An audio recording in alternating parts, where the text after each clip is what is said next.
Hi there, welcome to the More Sibyl podcast. This is a podcast for Blacks, Asians, and those who love them. I am Mo, and I am your host, ready to spark your curiosity as I take you on this adventurous ride of exploring cultures through the stories of my guests from all over the world. On this show, we get really personal, discussing salient issues that are relevant to our contemporary age and also building community around them. As our guests exercise courage and vulnerability in sharing their life's experiences, we hope that in turn you are inspired by them and that you get the courage needed to set your own stories free. Enjoy the ride, and thank you so much for listening.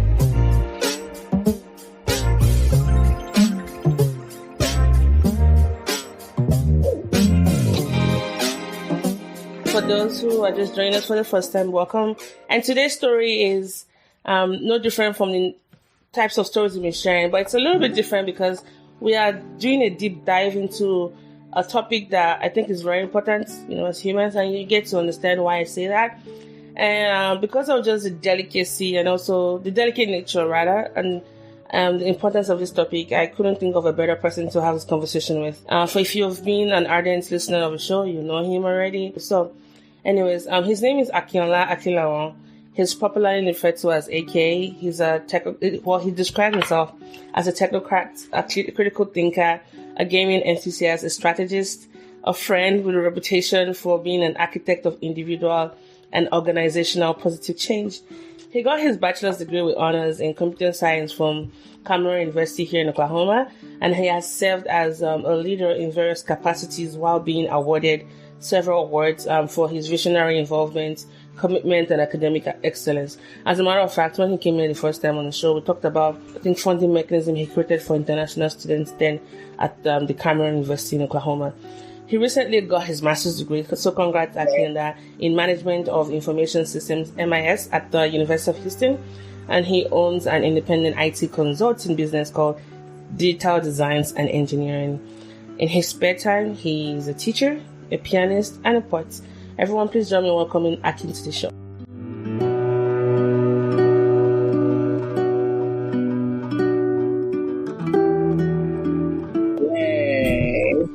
Hey. Well, how you doing today? I'm good. I'm doing my best is all. So I know you just came in from the Houston traffic. Oh dear Lord. One thing I know I miss about Oklahoma, and I don't miss about Lagos, Nigeria, by the way. Houston traffic. Like, it's bad. It can get really, really bad. And that was one thing about the pandemic that, was kind of like really cool. The roads are like literally free, but now everyone's back outside, and Texas just keeps being Texas. Yep. Texas, everything is big in Texas, even the traffic. And you can always come back to Oklahoma. We don't have a lot of traffic here. So for those that don't know, Akin used to live here in Oklahoma. And he moved away recently to go get his master's degree. So today's topic, guys, will be talking about singleness, singlehood, single life. And before Akin gets, transcripted away from that, lifestyle to the marital sphere, I think it's kind of nice to kind of capture his thoughts being a single man right now. And I'm not particularly clear about his relationship status, but for the purpose of this recording, we're going to call him single. So if you're his girlfriend listening to this, he doesn't call himself single. I called him single. So it can serve this purpose of the show. So don't go fighting with him. And so we're just going to talk a lot about what he thinks as a man and some of the, assumptions that comes in society about females and his thoughts on marriage, Christian brothers, emotions and all of that just gets crossed, where all the wires cross. So I think the first question I have for you, Akin, will be this. And thank you so much, by the way, for coming on the show. It really means a lot that you trust me not to put you on a blast, which I won't do anyway. What has your dating journey been like? And for the lack of a better descriptive way of putting this, why are you still single? Okay, so thanks a lot for having me.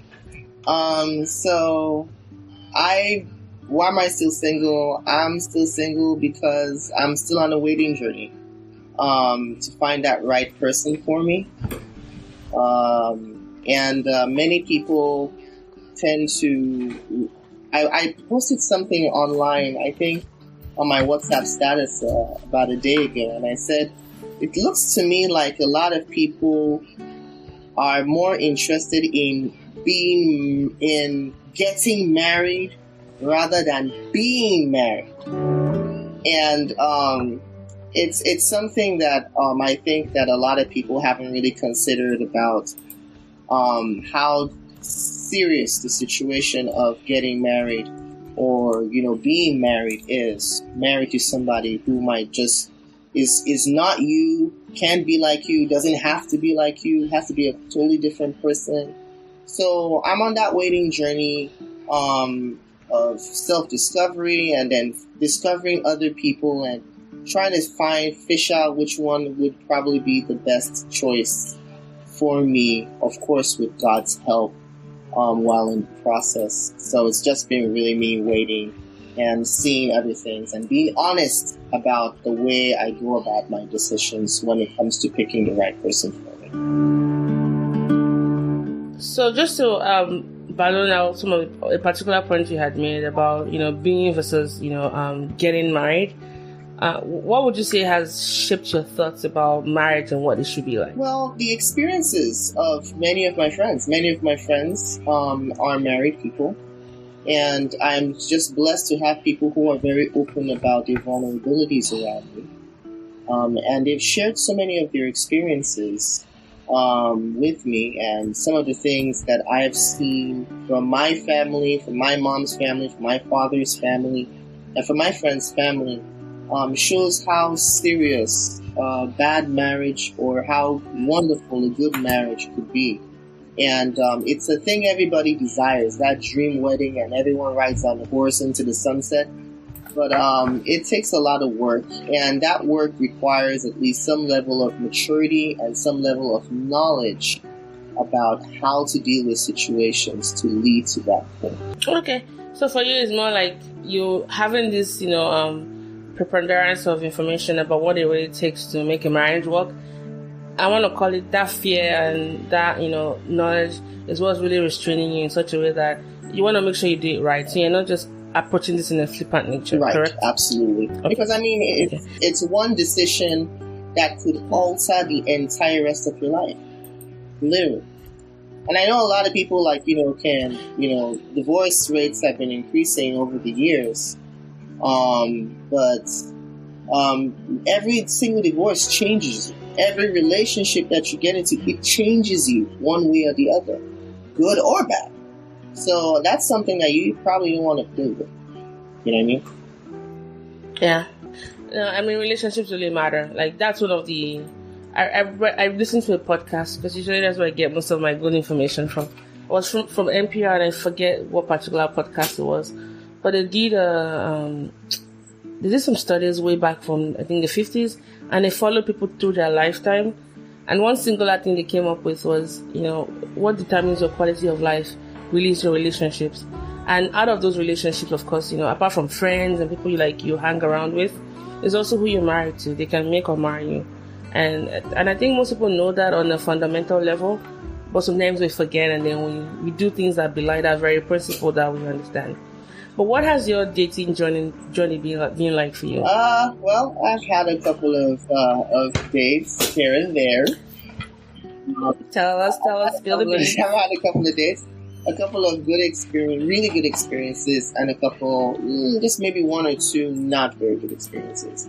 But then the experiences probably ended up the way they were because of where I was as an individual in my journey in life, and where they were in their individual journeys in life. And at some point, maybe for lack of a better description, somebody probably wasn't just ready to go the whole long route. And there were just a couple of things I also had to discover, while they also had to discover for themselves. And that's pretty much how it has been. But for right now, I'm still really single. searching. I am still searching. Okay. I am still searching. And we're believing God for the right person.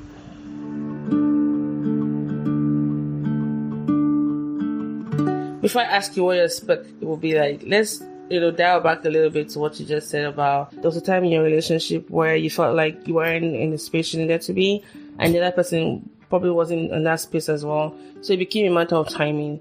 And I think that's very important to note that sometimes it might not necessarily be us, it might just be the situation or the phase we were currently in at that time, or the other person is. So I'm curious to know, Akin, if you're able to be that open, could you tell us of a time where you approached a relationship that looking back now you felt like you shouldn't have done that? Specifically a time where you grossly overestimated your capability to be in a relationship. Okay, thanks for that. Yeah, sure, I'm a really open guy. I remember one of my last relationships, and this was one of those relationships. Everyone has that relationship that kind of like really changes your perspective about life and how you see a lot of things about people and about yourself. And this one was definitely that one for me. So there's this thing called codependency. And a lot of people are not very aware of what codependency really is and what it really means. It's kind of like when you're not really totally yourself, in the sense that you're not a full person. You're not fully comfortable with who you are as a person. And then you're looking for somebody to fill that space for you. And then you find that one person who has something that you particularly want, and then you task that person to provide you those qualities that you have to find for yourself. And so the other person was also doing that in the same time. So it was kind of like a relationship where, so when that person didn't provide what it is that I couldn't provide myself, there was always a problem. And that just led to so many terrible things, because I wasn't just a whole person, and neither was she. And it ended really catastrophically. It was quite a disaster. It was quite a disaster. But the lesson I learned from that was it takes two whole people to make a relationship work. Like the whole cashew, not half of it. The whole granules. Not half. It's not a half plus half equals 1. It's a 1 plus 1 equals 1. So I've learned to be a whole person for myself. All of that happiness that you're looking for in life, provide it for yourself, and then share that happiness with somebody else. Don't go looking for relationships because you're just trying to have somebody make you happy. That just doesn't work anywhere. I agree. I mean, thanks for sharing that. I really appreciate your openness about, at least talking about, issues like codependency. And I agree to an extent. And I'll tell you where I kind of disagree with you. I agree that codependency is a big issue. And the problem, especially for us Christians, the problem becomes when we rely on one partner to meet all of our needs. And in such a way that when that person is out of the equation, we don't feel like our complete self. Even though we need each other to, grow and all that, everyone, like that person shouldn't be like your source of living or your source of everything. It's almost like replacing God with that person. And so the key here is to strive for interdependent relationships, not codependent relationship. And in an interdependent relationship, it allows room for growth and change without feeling, threatened or, that feeling of your security being taken away. And where I slightly disagree with you is, and we can, definitely talk more about this, will be that concept of two whole people. Wholeness is required to be in a adult safe relationship. But I think there's still, if we're all whole, wouldn't need a savior, wouldn't need, looking for the other person. And I use myself as an example, like before I got married, I thought I had everything I needed for myself, but for being this married for so long, but after being this married for so long, I realized just how lacking I have been in certain areas. And you wouldn't know until you enter into a relationship like a marriage, or in my case, a marriage, to understand just how you really, like, there's so much room to grow. So while there's a wholeness you should bring, but I think I would take a propensity to grow over wholeness, because most people might not really achieve that on their own. And I believe that your spouse should be able to bring out the best in you, God guiding them, not the agenda for your life, but there's something to see. There's a grace God has given our spouses, or your spouse rather, in such a way that they can see where you need to grow, and they about the only ones that can tell you how much I want to say suck, and you still have to like thank them for it in a way, because you know what they're calling out in you, or it's something they see that they think you can do better. So that's why I kind of slightly disagree. I understand that wholeness is required, but don't go pursuing that at the expense of finding somebody that you can grow together. If you ask my husband, I bet he's changed in certain areas, because we've both informed our process. And I think speaking as a wife, I do I covet the grace God has given my husband on my life, because he has there's a additional leadership role he brings to the marriage that I'm thankful that I had that person being over me. Right. So when I meant whole, I guess probably was an issue of not finding the exactly right euphemism to describe what I meant by whole. What I meant by whole, like, there really isn't anything as a fully whole individual. Like you correctly said, if we were all fully whole, then there would be no need for Christ in the first place. What I was referring to by wholeness of character or wholeness of individuality, what I was referring to by using that as a euphemism, was the fact that, like, you are at a point where you're fully mature to understand the reason why you are the way you are at that moment in time. And I believe that that level of maturity is required, because it is when you know where you are at that you would know where you can go to after then, or why you got to where you were at. Because sometimes people do things and then they try to pass on the blame to other people, and that doesn't really work out too fine.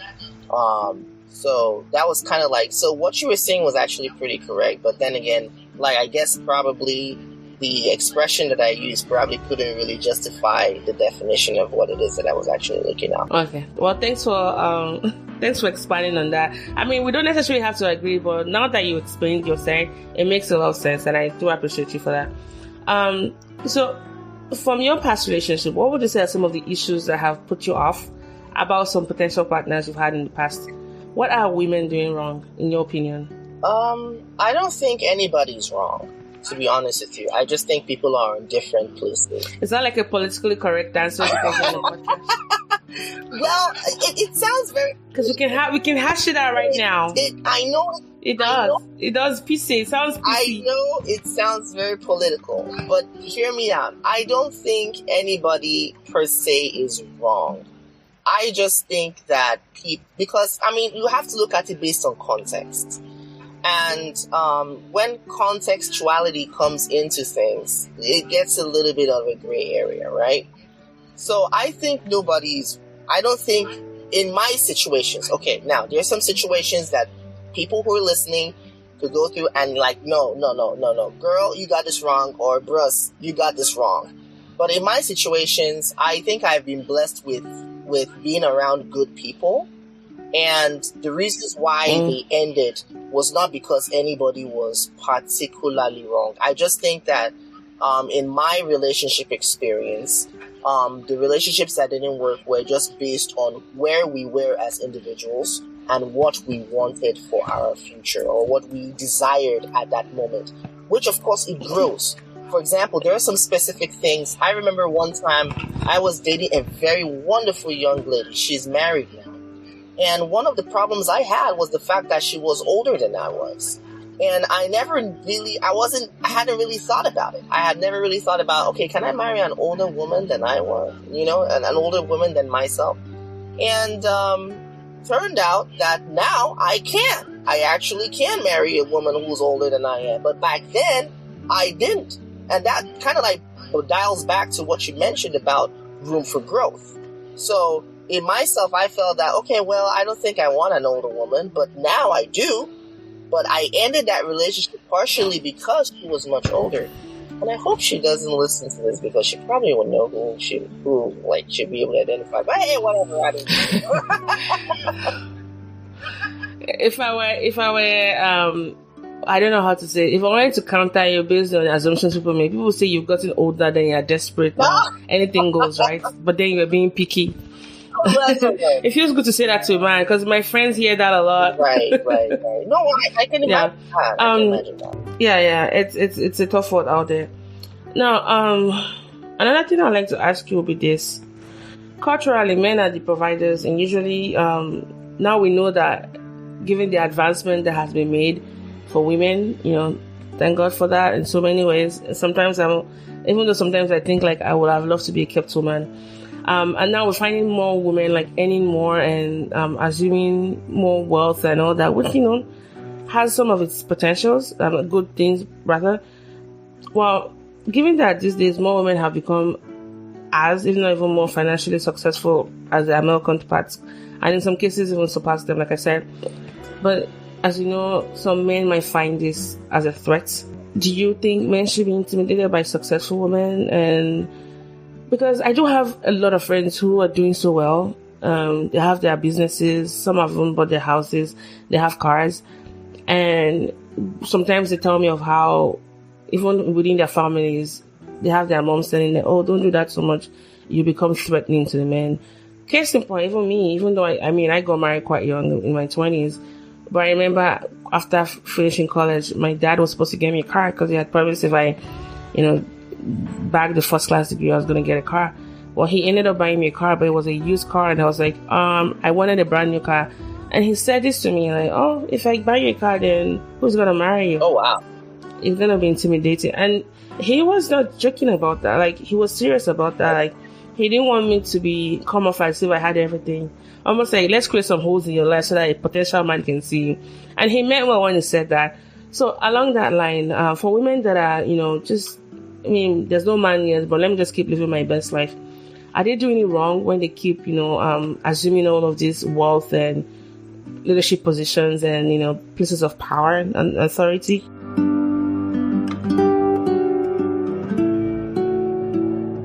Okay, so that's a really wonderful question. In my opinion, I don't think women are doing anything wrong in trying to live their best lives. They are human beings just like we are, and they are entitled to fulfilling their dreams, aspirations, as far as they might like to feel it. Now, concerning the situation about why men are intimidated by successful women, there are several things, and maybe I'll just point out two things. The first thing is that men should not be intimidated by successful women at all. But the reason why many men are under that little situation is partly because of the fact that, first off, men, if you're looking for what men are looking for in relationships, one of it is respect. And the problem many men have is that they erroneously assume that when they are not on top of the woman, maybe intellectually, financially, or they do not have that total dominance over the woman, she might not respect him. And that is just a very crazy assumption. But, a lot of people, are free to have their opinions.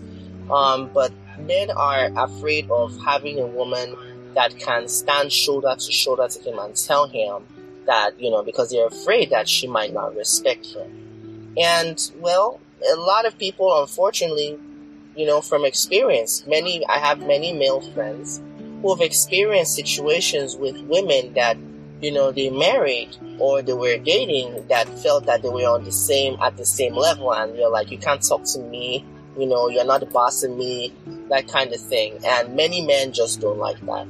The worst thing a man can ever have when he's married to a woman is to feel demasculated by her.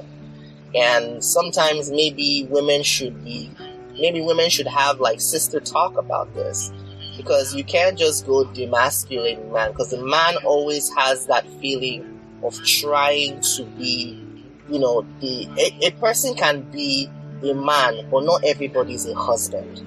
And there is this thing about being a husband that men have that feel that they need to protect and nurture for the family.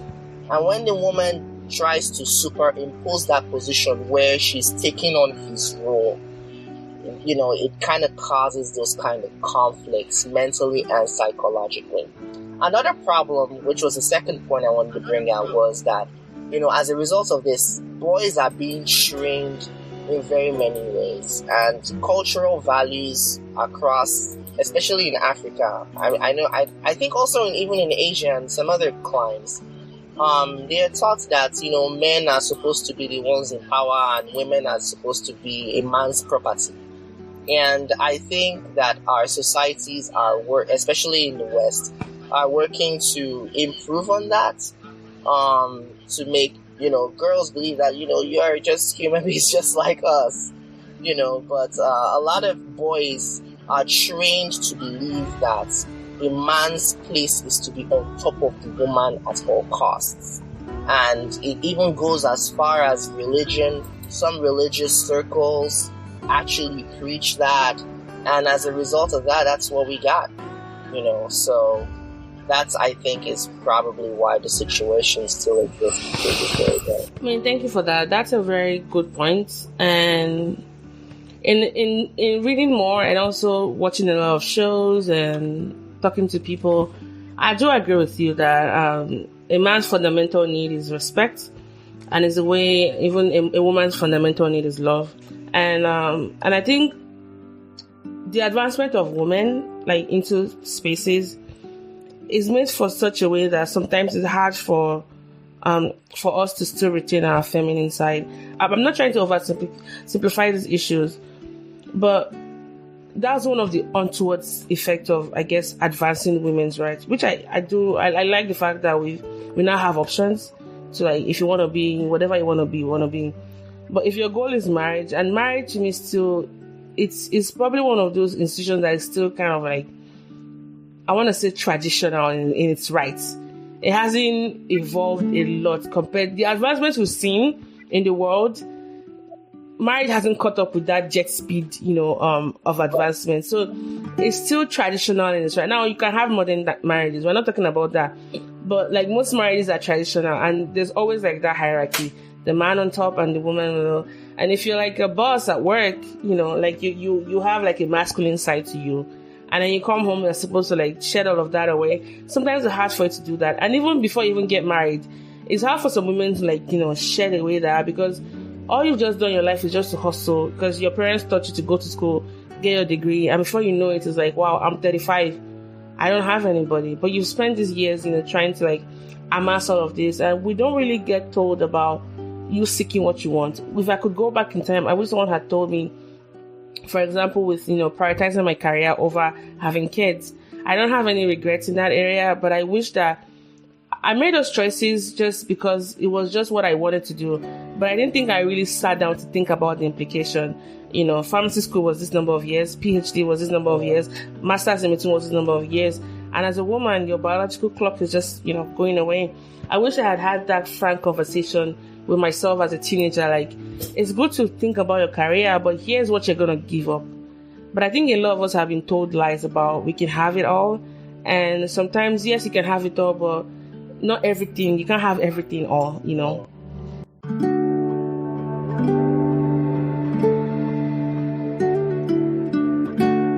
So I don't know if that makes sense, but I do agree with you that if your goal is to marry, then you have to know what it takes to be desired by somebody.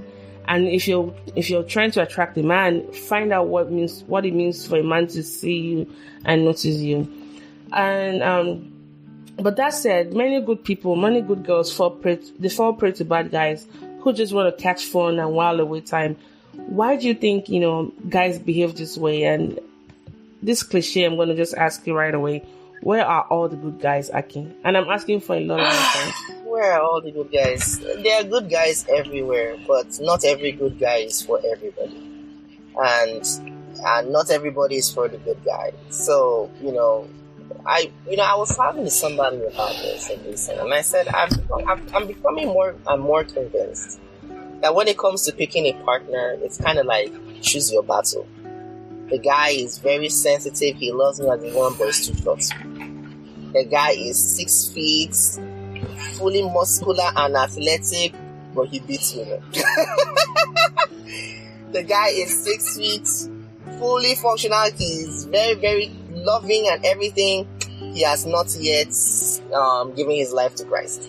Everybody gets, I feel, honestly, I'm getting more and more convinced. Now, I'm not fully convinced, I gotta tell you. But I'm getting more convinced that you're gonna pick your battles. In my situation, for example, okay, the girl is wonderful. She does well for herself. Because I'm not afraid of a woman who makes even more money than I am. That's okay, you know. As long as you don't make me feel like I'm worthless to you, that's okay. Because some girls actually do that. They kind of like rub it in your face, and you're like, I make more money than you. Cool story, bro. What do you have to offer me? And you know, I just think that's just unnecessary. But you know, the woman is good for herself, very homely, but I'm not physically attracted to her. The one that you are physically attracted to her is still in the place where, oh my God, boys must worship me. You know, that kind of thing. Or maybe somebody might just not be on the same spiritual, at the same spiritual level, or doesn't have share the same level of faith with you. Those kind of situations are things that you're just going to have to pick and choose. Which one do you want to deal with? Which one do you want to tolerate through? And stuff like that. Now, you're very free to disagree with me on this one, though. But I'm sure that a lot of people who are listening to this probably can get exactly what it is that I'm talking about. So where are all the good men? I think you're everywhere. They say that it is the men that must go and find the women. I am not sure about that one. I think women too can position themselves in places that allow men to fight them. Amen to that, somebody. I feel that women can also do that. But I think, you know, believing God for a spouse is something that comes from the desire to have a spouse. And hopefully that desire is from a good place.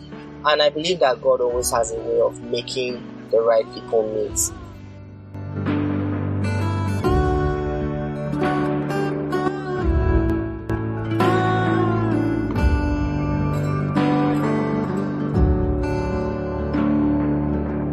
Just that you are going to pick your struggle one way or the other.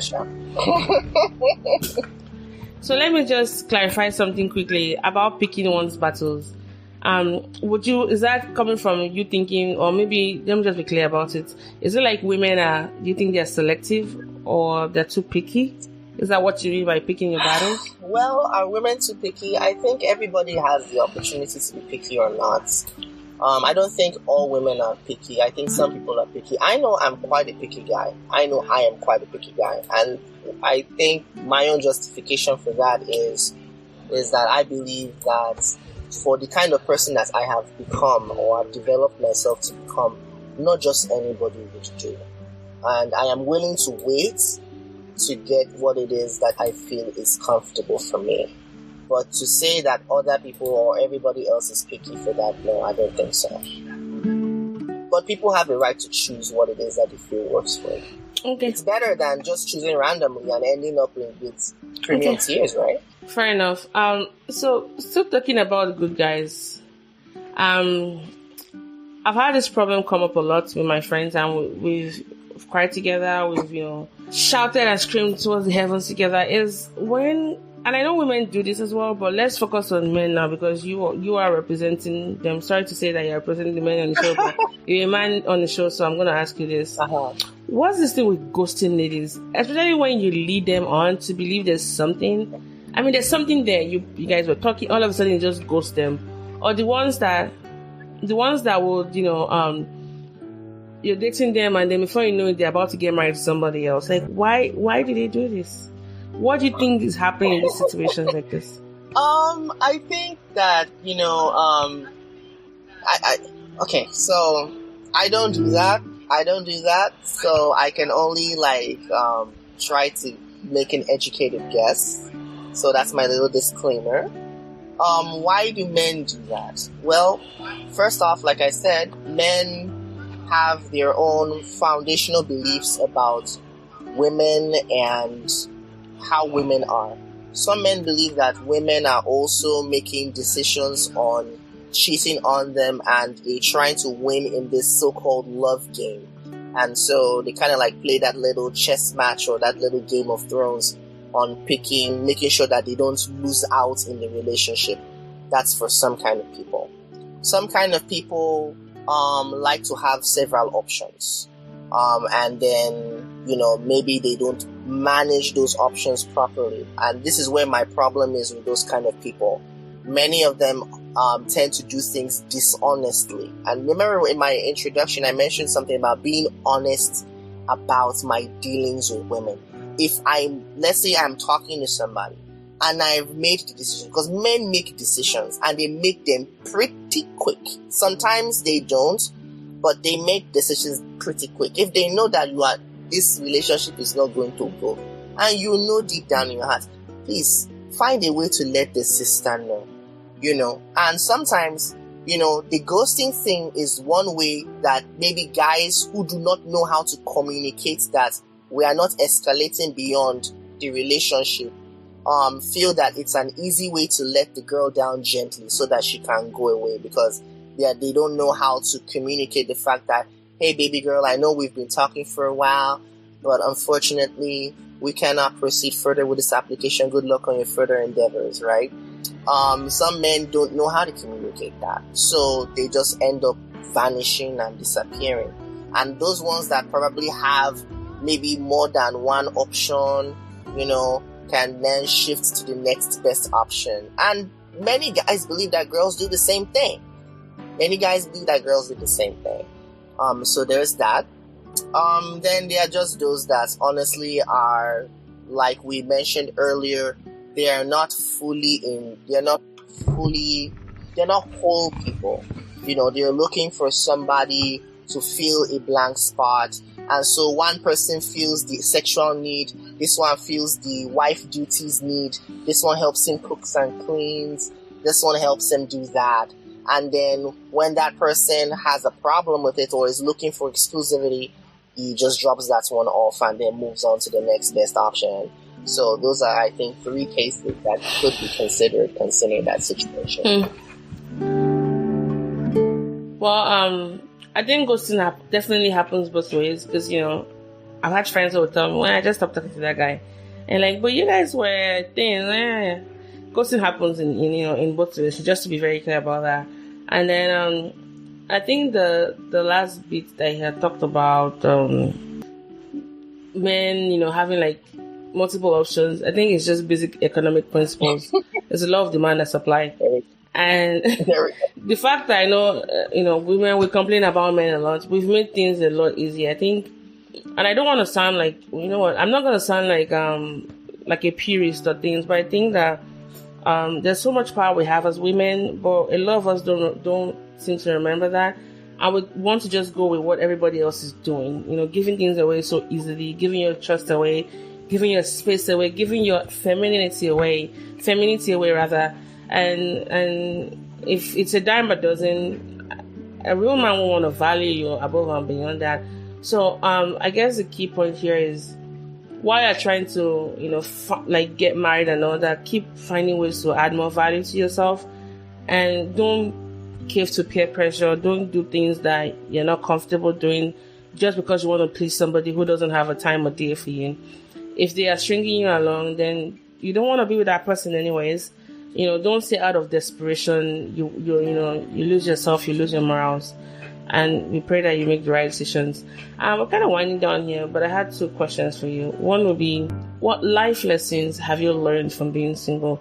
I know you talked about, wholeness. You talked about making sure that you're doing it right before you enter into marriage, because it's very, very important, to you to do it right. So, but I'm curious to know, what life lessons have you learned from being single?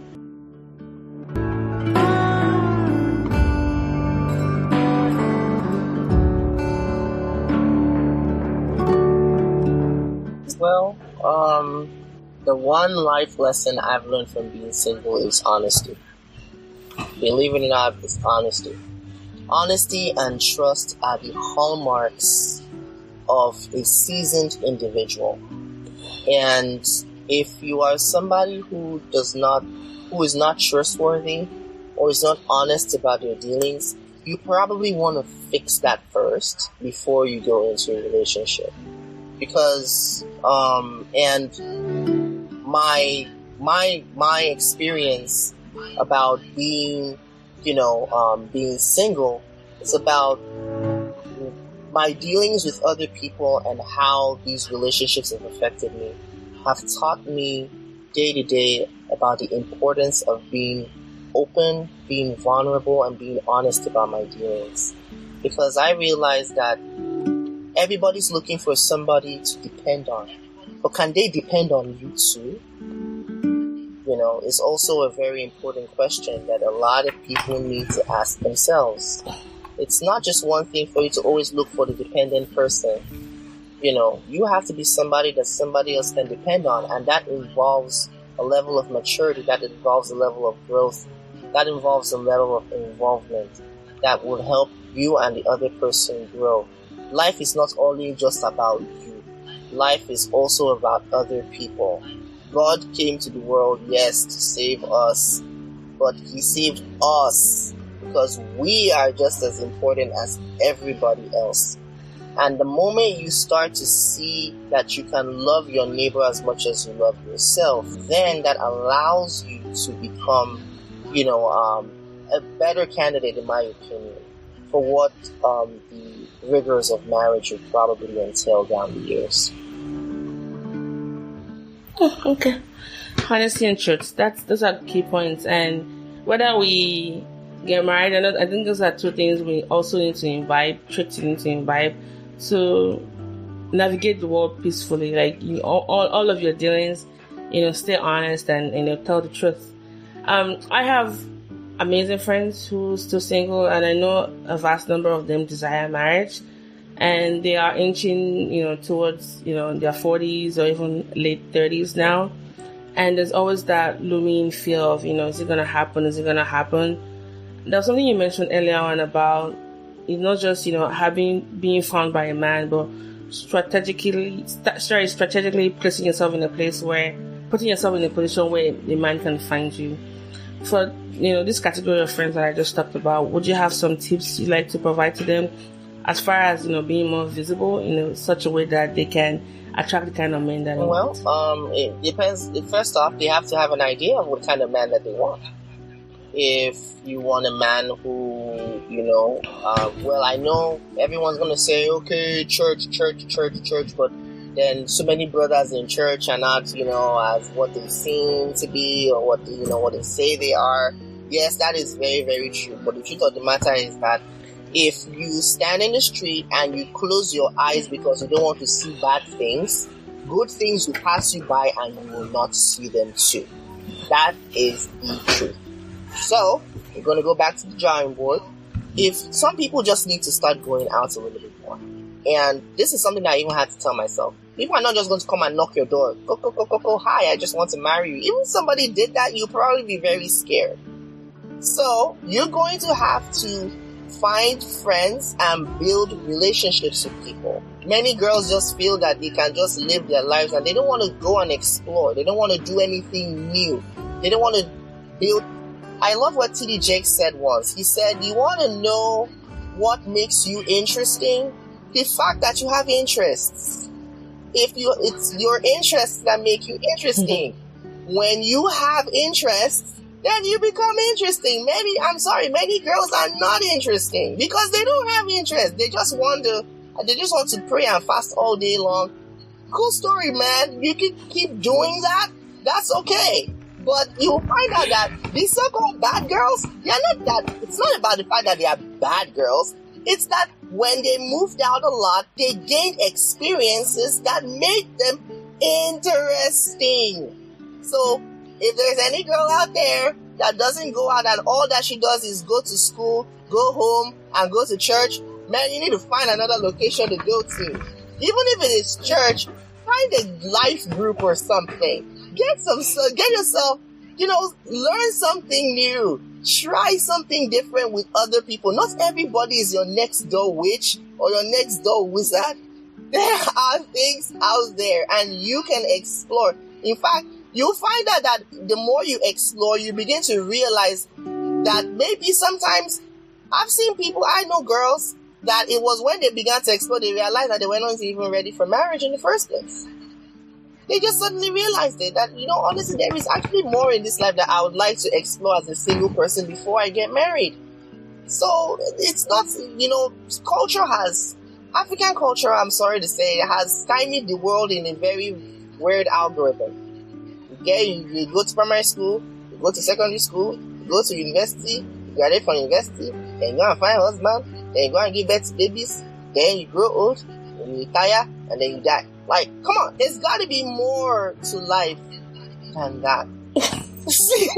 What's saying that we can't find more in those processes? Exactly. No, we can't like throw Africa under the bus. Like, no, we can't throw Africa. I'm saying we cannot throw Africa under the bus. There could be more founded. That might work for some people. But I think the class of people we're talking about now is those that have held themselves back because marriage isn't happening for them. Right? Because even those bad girls we talked about, at the end of the day, a man will still not, some men might not even want to marry those bad girls. They might play around with them, but then it's totally opposite. So these are like general statements, but I think at the core of it is whoever is listening to this part, you know the kind of people we're talking to. If you're listening to this and it kind of struck a chord in you because you felt like you held yourself back, perhaps maybe due to societal shames of not being married at a particular age, you're not living your best life. And what do I mean by your best life? I'm not saying that, I'm single by choice, I don't need any man. I'm not trying to talk about that. I'm trying to talk about those that kept postponing. I should go on this trip, but I can't go. I want to go with my husband. Like, you've held yourself back in so many ways. You haven't lived to your own potential, because whether you're married or not, you have a purpose for your life, above and beyond your husband. Let me just let you know that. So find out what you're supposed to do and start doing them. Probably you know that. Start doing them. This is us saying, give yourself permission to develop and cultivate your interests, because you never know what's going to come out of that. That is perfectly correct. And don't let society make you feel like you're incomplete. And I talk about completeness a lot. As someone who's been married, even though I'm married for 10 years, most of you know already that, it's hard for us to have kids. And there were times where I wouldn't want to do stuff because I didn't want to draw attention to myself. And the devil, of course, played a whole, symphony out of that. And it's a very dangerous place to be in, where you anchor the value of your life to things that are not working for you. It's super dangerous, because we don't know why some of these things happen, but I refuse to let my life, be held back because of something that's not going according to what I think. And what do I even think is best for my life? Do I know better than God? So here's just an encouragement. Please don't be held back. Get out of that closet of shame and go seek, fulfillment and enrichment for your life. You deserve that. Right. And make sure it's wholesome, okay? We're not saying you should go out there and start doing crazy stuff. Don't say, because Mo said so. Well, be guided, please. To add to what you said, about living your best life, there are also a couple of people that teach the fact that, you can only live your best life in church. And there are very many girls who have fallen prey to such ideas. Now, we're not saying that Jesus does not have anything to offer you and that the church doesn't have anything to offer you, but there is more to life. Life continues even after you marry. And I know I'm not married for me to say this, but life continues after you marry. That purpose that everybody was brought here for a reason. And yes, there are people that the marriage can accelerate that purpose to fruition. But marriage should accelerate that. Yeah, exactly. It should accelerate it. But it's not the alpha and omega of everything. After you marry, you are still going to have to live your life. And this time, you're just going to have to also manage somebody while you're at it. So it will be to your own best benefit for you to start pursuing purpose now. And sometimes that purpose may not involve church. It may involve things surrounding church or things surrounding. Go ahead and be you. Do the best things that you want. And as you are praying and believing God for a spouse, it might be in the middle of all of that. Usually it's even in the middle of all of that you do. That's one category of people. There's another category of people that I know one in particular where they, on the other hand, are a little bit too picky, in the sense that, okay, they're like, okay, this one is not, this one is not, this one is not, this one is not. There's this adage I heard from somewhere. It says, when you're trying to make a fire and you look at this firewood, it's not brown enough. You look at this firewood, it's too black. You look at this firewood, it's too short. You look at this firewood, it's too long. Look at this firewood, it's too thin. You will end up not making soup that evening. Sometimes we have to let go of pick the things that are most important in life, and these are the foundation. For me, who's a Christian, for example, Christian values is a big thing. I don't want to date somebody, or I don't want to marry somebody that we have very separate Christian values. Even though we are both Christian, we have to have similar Christian values. Those are the things that are important to me. Yeah, for me, yes, of course, attraction is one thing. I have to feel attracted to you as a man. I think I should feel attracted to you because, of course, you would want me to think the world of you. And I would like to think the world of you. So you have to be attracted, and of course, that's going to be based on me. But these are the things that you also have to consider. Sometimes you're just going to have to calm down and realize that there is more to life than just some of the ideas that we've been growing up with or that we've learned over time. Good point. Thank you so much for, those reminders. And I think these are all of my questions. I was going to ask you what qualities you look out for in an ideal woman, but you mentioned it. And I think for most of us women, we start out with this fairy tale idea of, it has to be tall, dark, and handsome. And there's nothing really wrong with those ones. But as you grow older, you realize that, okay, those are good, but let me reduce this list and start with values, purpose driven, things that are equally as important, but they bear more weight as far as level of importance. So, and also ask yourself, what are you bringing into this relationship? A man, I feel like men are harshly judged by, the things that I think sometimes might not be fair to start out with. Maybe someone in their 30s, you're already expecting them to have a 6-figure salary. Most men are average in the sense that they don't get that immediately. You can both build the world together.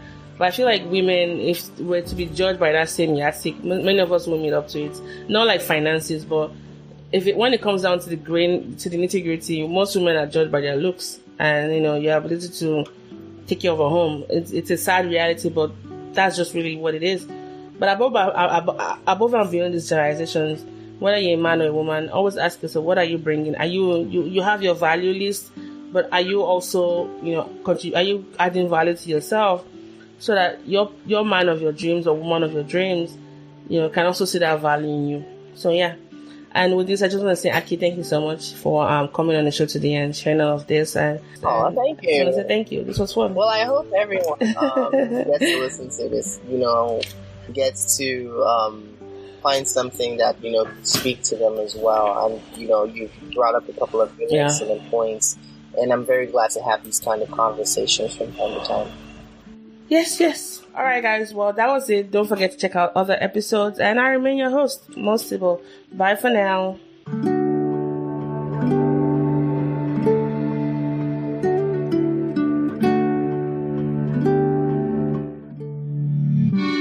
Thank you for listening to this episode of the Sibyl podcast. Well, guess what? There's plenty more where that came from. So visit our website at www.mosibyl.com. That is www.mosibyl.com, where you can find hours of other binge-worthy episodes just like this one. And while you're at it, please don't forget to subscribe and leave us a rating on Apple Podcasts or Podbean, as it encourages other awesome people like you to listen to the podcast as well.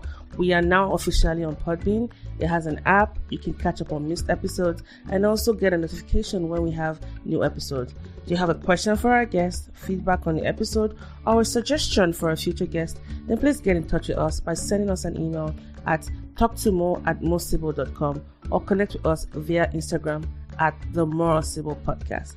Cannot wait to hear from you, and thank you so much for always listening.